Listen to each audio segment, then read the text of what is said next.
14 de septiembre de 1945. Un centro de detención cerca de Nottingham, en Inglaterra.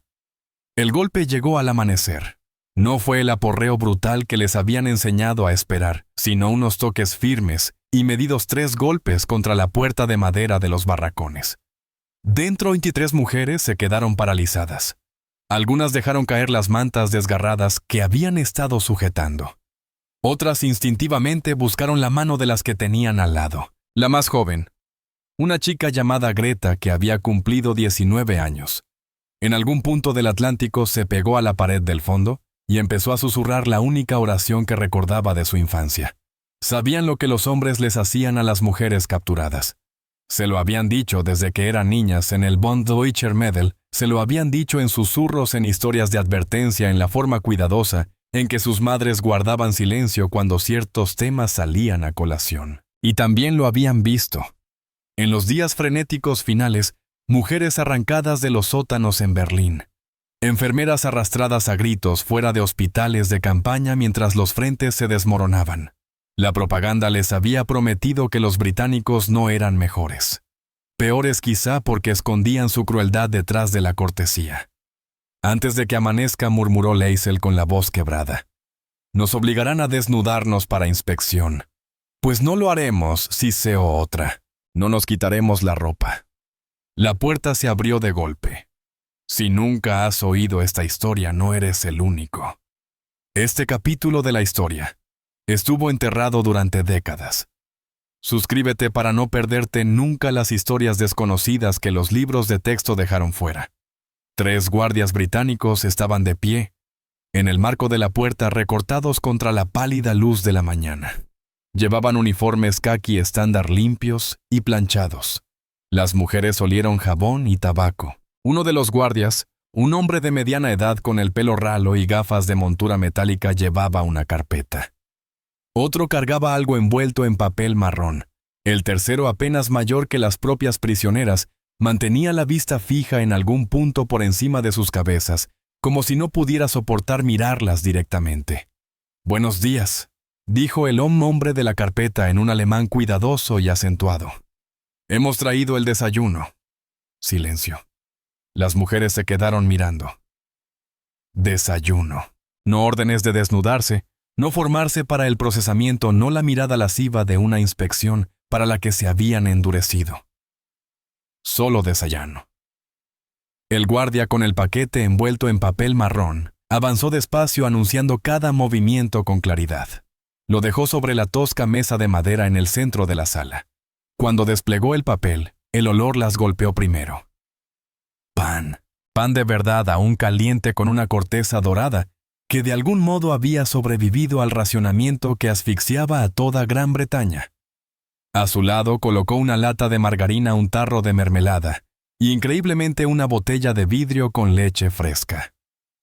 «Volveremos dentro de 1 hora con agua caliente para lavarse», dijo el guardia mayor.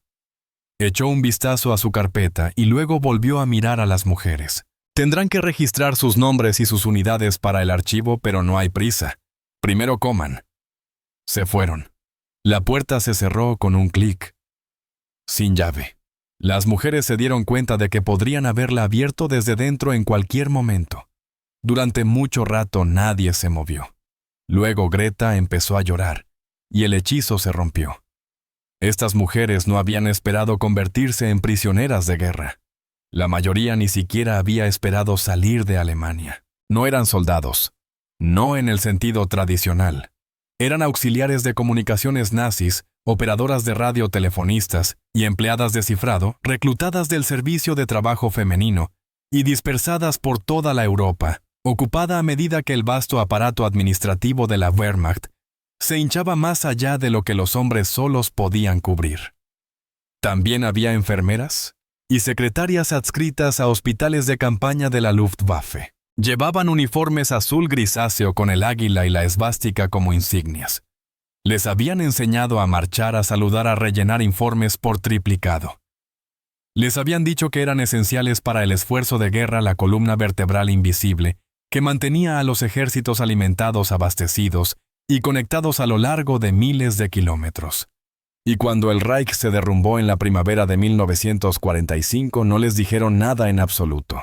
Liesl Hartmann, de 24 años, había trabajado en la mesa de radio de una estación de señales en Schleswig-Holstein.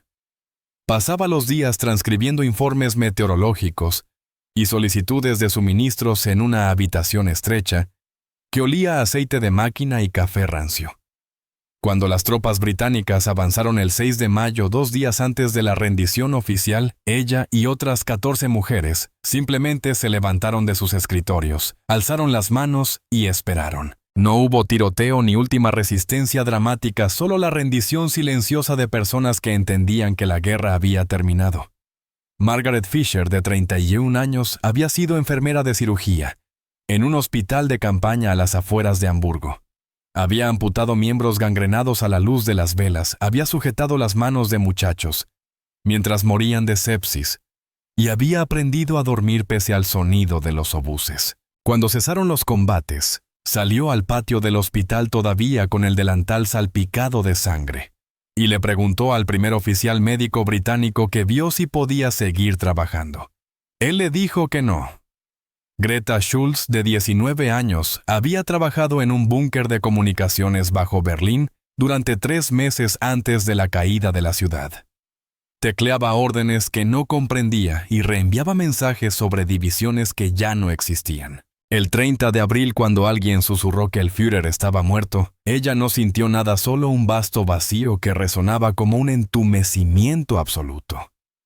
5 días después llegaron los rusos. Huyó hacia el oeste con una columna de refugiados, caminó 200 kilómetros, con unas botas que se desintegraban alrededor de sus pies, y finalmente se desplomó en un puesto de control británico cerca de Lübeck. Le dieron agua. Ella les contó todo.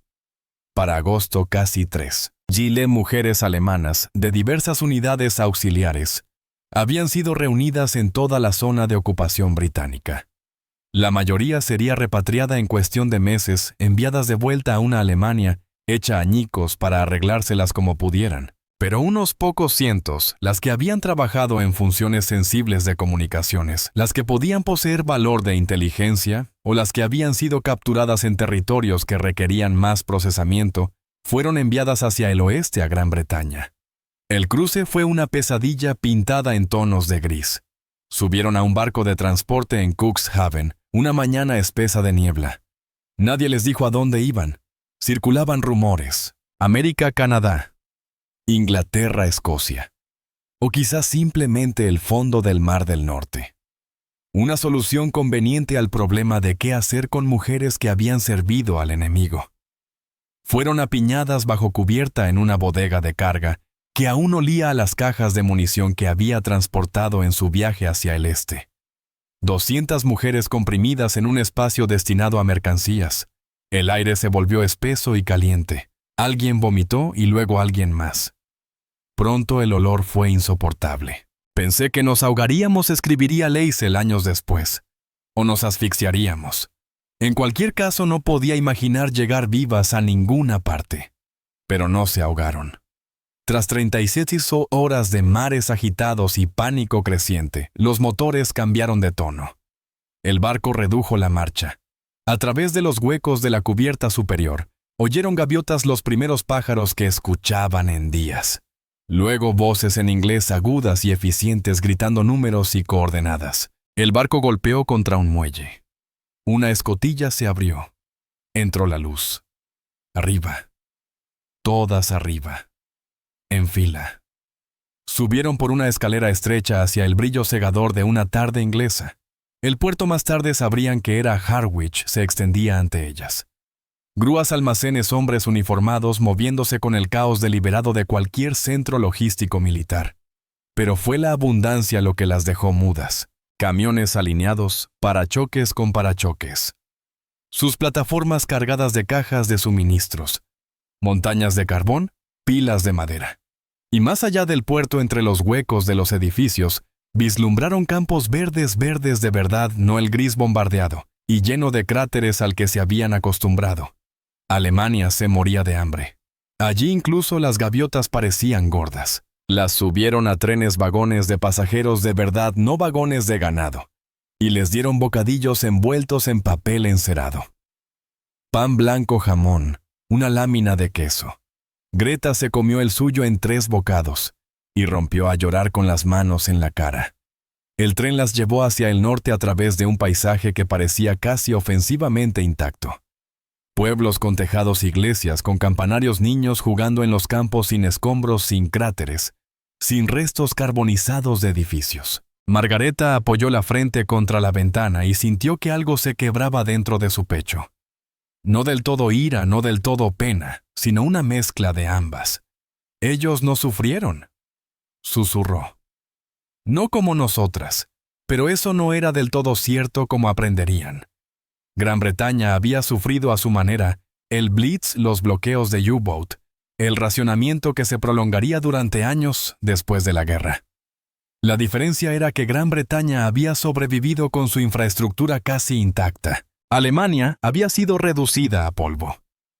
Llegaron al centro de detención cerca de Nottingham al caer la tarde.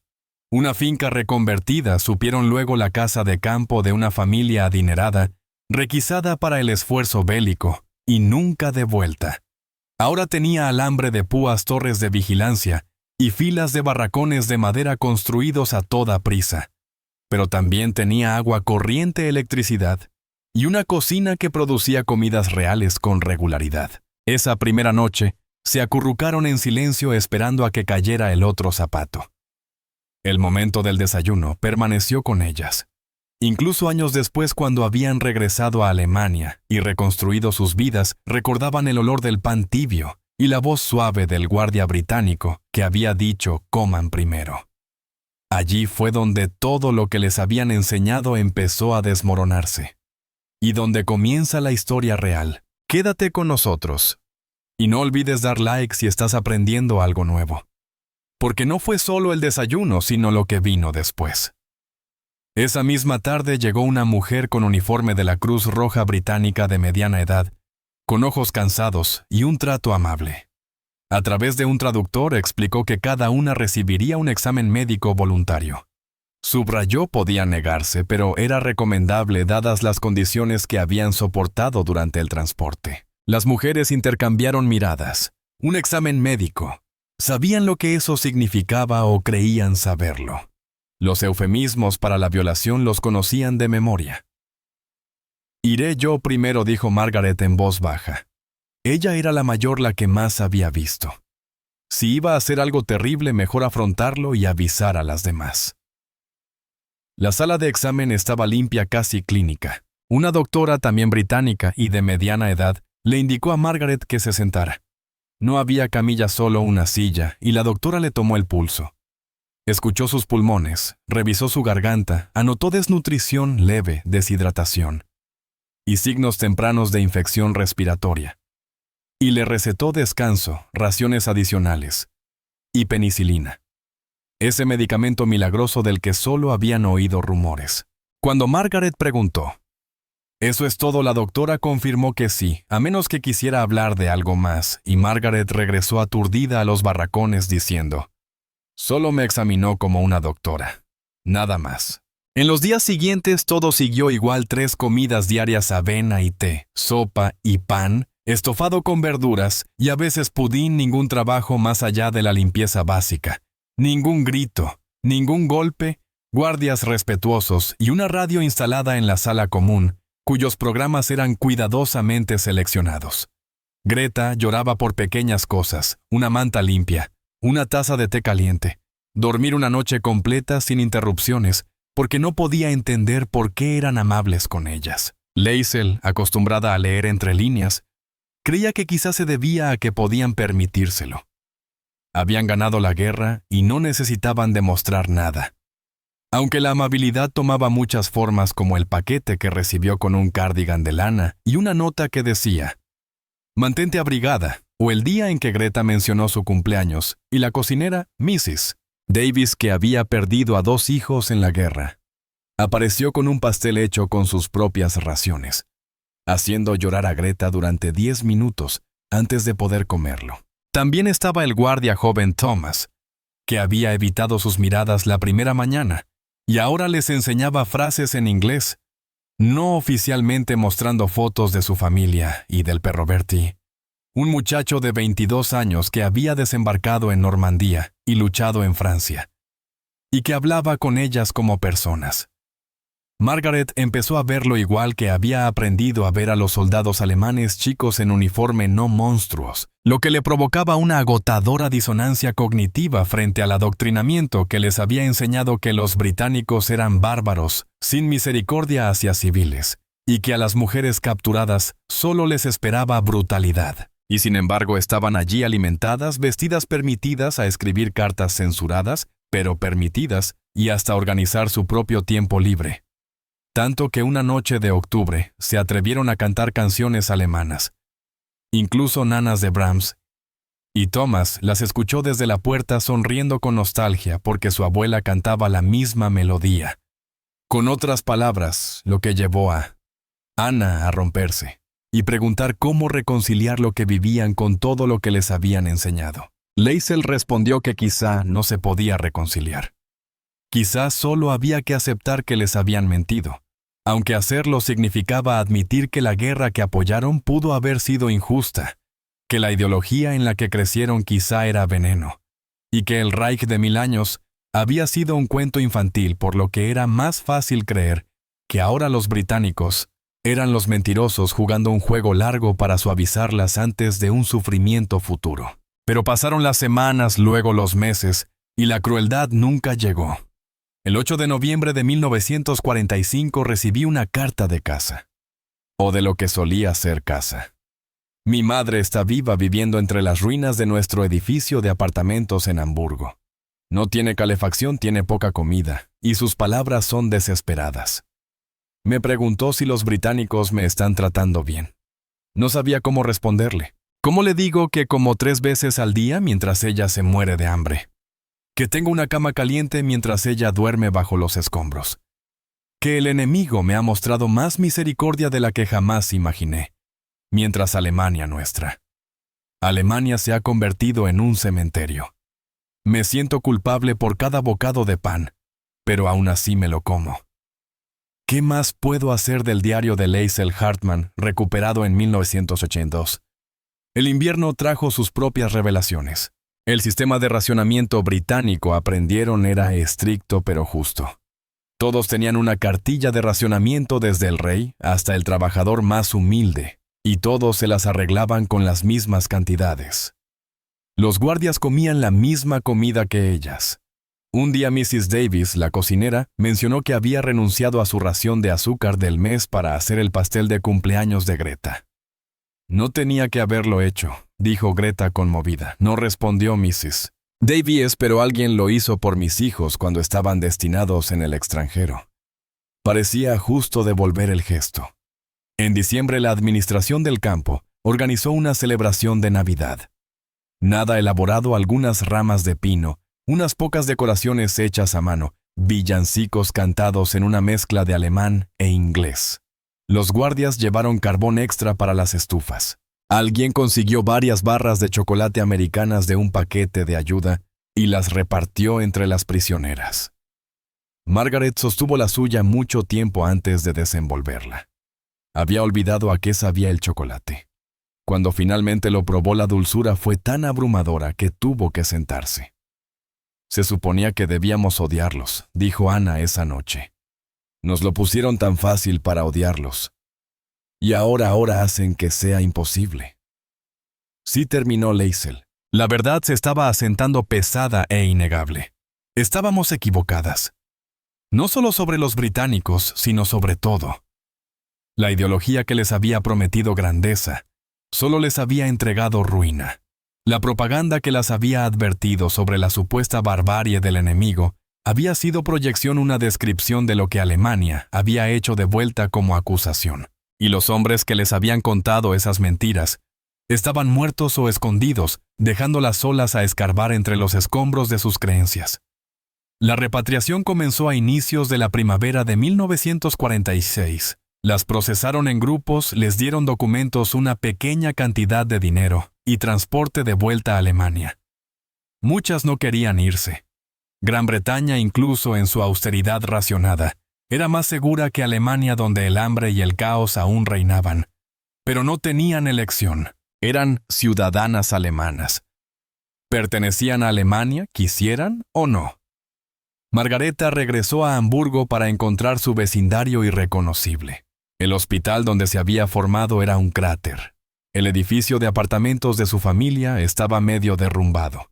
Se mudó con su hermana, que había sobrevivido gracias al mercado negro y que no quería oír hablar del cómodo cautiverio de Margareta en Inglaterra. Liesl volvió a Schleswig-Holstein y encontró la casa de sus padres ocupada por refugiados del este.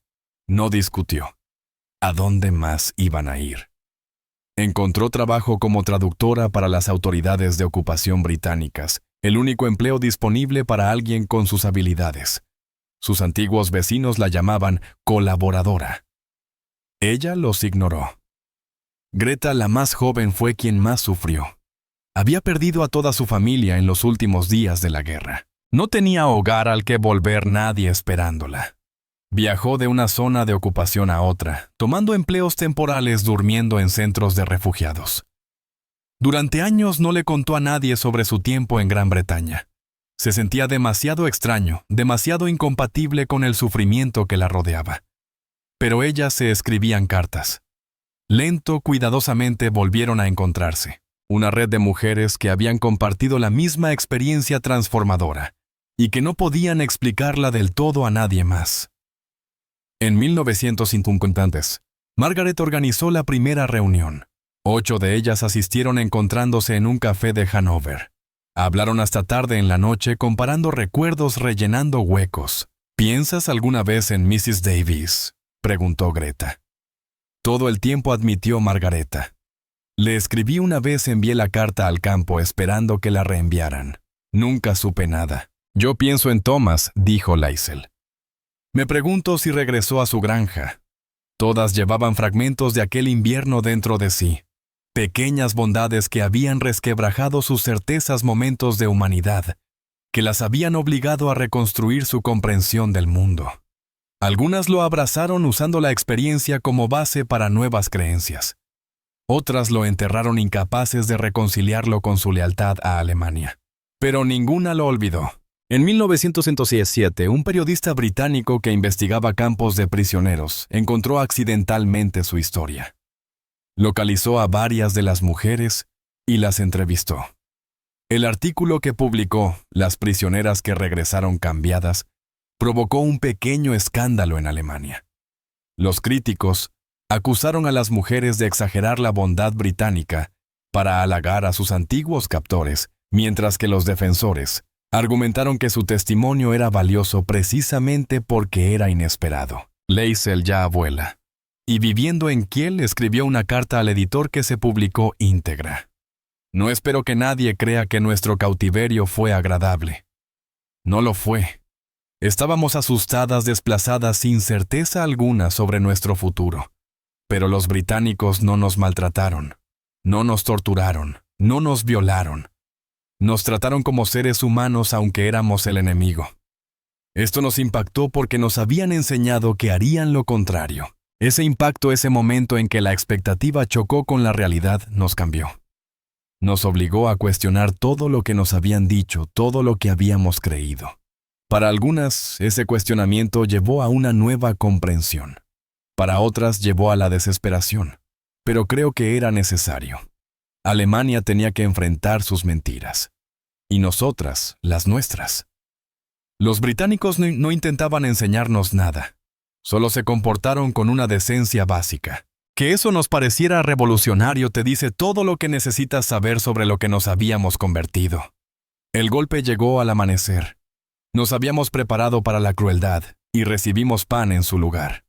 Un solo momento, una sola inversión de expectativas, se extendió como ondas durante décadas, moldeando cómo 23 mujeres entendieron la guerra, su país y a sí mismas. Esta es una de miles de historias no contadas de la Segunda Guerra Mundial. Historias que desafían lo que creemos saber sobre héroes y enemigos, sobre propaganda y verdad. Suscríbete para no perderte estos capítulos ocultos de la historia. Y comparte este video con cualquiera que crea que el pasado es más simple de lo que realmente fue. La historia recuerda las grandes batallas, los líderes famosos, los puntos de inflexión que cambian el destino de las naciones. Pero la historia también se construye en momentos pequeños, un guardia que trae pan en vez de violencia, una cocinera que entrega su ración de azúcar, un joven soldado que comparte fotos de su perro.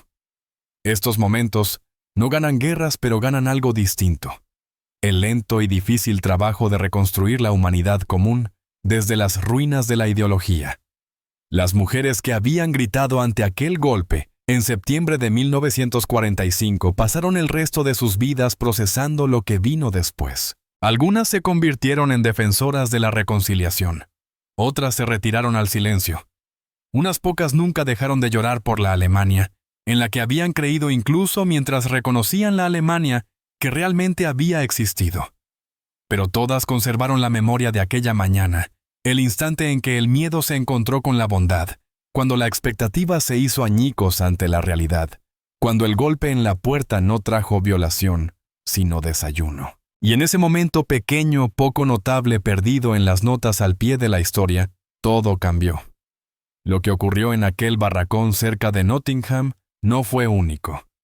Escenas similares ocurrieron en campos de prisioneros por todo el territorio aliado, donde los enemigos capturados eran tratados según las convenciones de Ginebra en lugar de venganzas. Pero cada una de esas escenas importó. Cada inversión de expectativas plantó una semilla, algunas crecieron en comprensión más amplia, otras se marchitaron pero fueron sembradas. Alemania pasó décadas después de la guerra, enfrentándose a su pasado, confrontando las mentiras que se había contado a sí misma, excavando la verdad bajo capas de propaganda. Ese proceso no comenzó en tribunales ni parlamentos. Comenzó en momentos como este, en la disonancia cognitiva de prisioneros que esperaban brutalidad y recibieron pan en el lento derrumbe de certezas, en la dolorosa reconstrucción de la moral desde sus cimientos. Los guardias británicos que tocaron aquella puerta probablemente nunca pensaron en ello de nuevo. Para ellos fue rutina otra mañana, otro grupo de prisioneros, otra comida entregada. Pero para las 23 mujeres dentro, fue el comienzo de todo, el comienzo de la duda, de la comprensión del largo viaje de regreso hacia una humanidad que les habían enseñado a abandonar. 79 años después, la mayoría de esas mujeres ya no están. Margaret murió en 1998, Liesl en 2003, Greta en 2011. Sus hijos y nietos conservan fragmentos de sus historias, a veces sin saber qué hacer con ellos. ¿Cómo se hereda el recuerdo de un instante que derrumbó todo lo que tu abuela creía? Pero la historia persiste porque debe hacerlo, porque el golpe en la puerta sigue llegando en distintas formas, en distintos conflictos, donde sea que la ideología intente pintar al enemigo como inhumano. Y la respuesta a ese golpe, ya sea que traiga violencia o desayuno, venganza o misericordia, sigue dando forma al mundo en el que despertamos. Ellas habían gritado: «¡No nos quitaremos la ropa!», preparadas para la violación, seguras de la crueldad, dispuestas a resistir de la única forma que conocían. En cambio recibieron pan, y eso lo cambió todo.